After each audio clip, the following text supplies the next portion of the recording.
যুগে শুধু নবীরা আসে, এই ভোগাস মার্কা পিকনিক পেলে কোনো লাভ হবে না। দুনিয়ার আমাদের বাড়ি অত্যন্ত ছোট, কারণ দুনিয়ার মানুষের হাত ছোট। আল্লাহর ফেরেশতারা তোমার জন্য হামার নিয়ে দাঁড়িয়ে আছে, বসে আছে। কবরের মধ্যে রাখার পরে তুমি নবীর আসেন নাকি?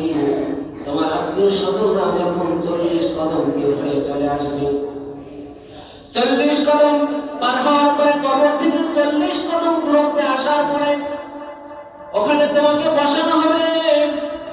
বসানোর পরে 3টা প্রশ্ন করা হবে। 1 নম্বরে হচ্ছে মান রব্বুকা, তোমার রব কে?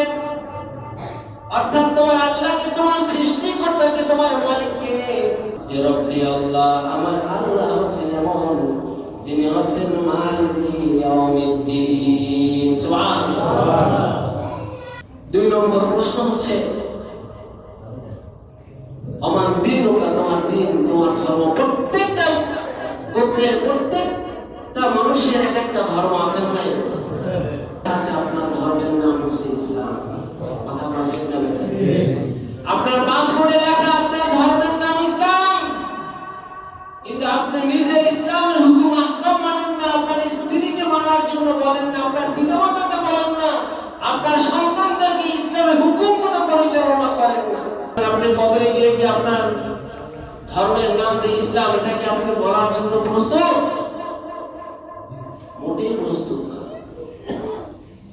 কারণ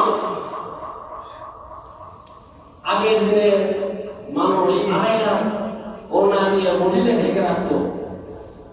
এরপরে আমরা যখন আর 10-15 বছর আগে, তখন দেখেছি যে সেই ওড়নাটাকে এখন কি করে, সামনে দিয়ে 2 পাশে ঝুলিয়ে রাখে সবাই না, কিছু কিছু। কথা বলা ঠিক না? এখন আমার ইদানিং বের হয়ে গেছে, আগে সামনে দিয়ে 2 সাইডে ওড়না 2 মাথা ঝুলিয়ে রাখতো, এখন আবার দেখি ওড়না পিছনের দিকে 2 সাইড ঝুলিয়ে রাখতেছে। কথা বলা ঠিক না?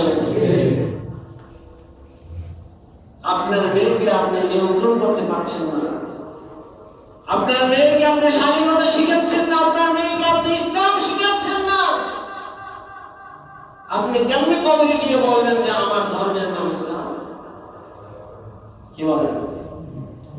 আপনি নিজে ইসলাম মতো চলছেন না, আপনার ছেলেকে ইসলাম মতো পরিচালনা করছেন না। আপনি কবরে গিয়ে আপনার ধর্মের নাম ইসলাম আপনি কেমনে বলবেন? আপনাদের কাছে প্রশ্ন। কারণ আমার প্রশ্নের উত্তর কিন্তু আপনারা দিবেন না। আমার বাবার প্রশ্নের উত্তর আমার বাবাকেই দিতে হবে। আমার দাদা চলে গেছে, আমার দাদার প্রশ্নের উত্তর আমার দাদাকেই দেওয়া লাগছে। কেমন পর্যন্ত প্রত্যেকটা মানুষের প্রশ্নের উত্তর কবরে যার যার প্রশ্নের উত্তর তার দ্বারাই দেওয়া লাগবে। ঠিক কিনা বলেন?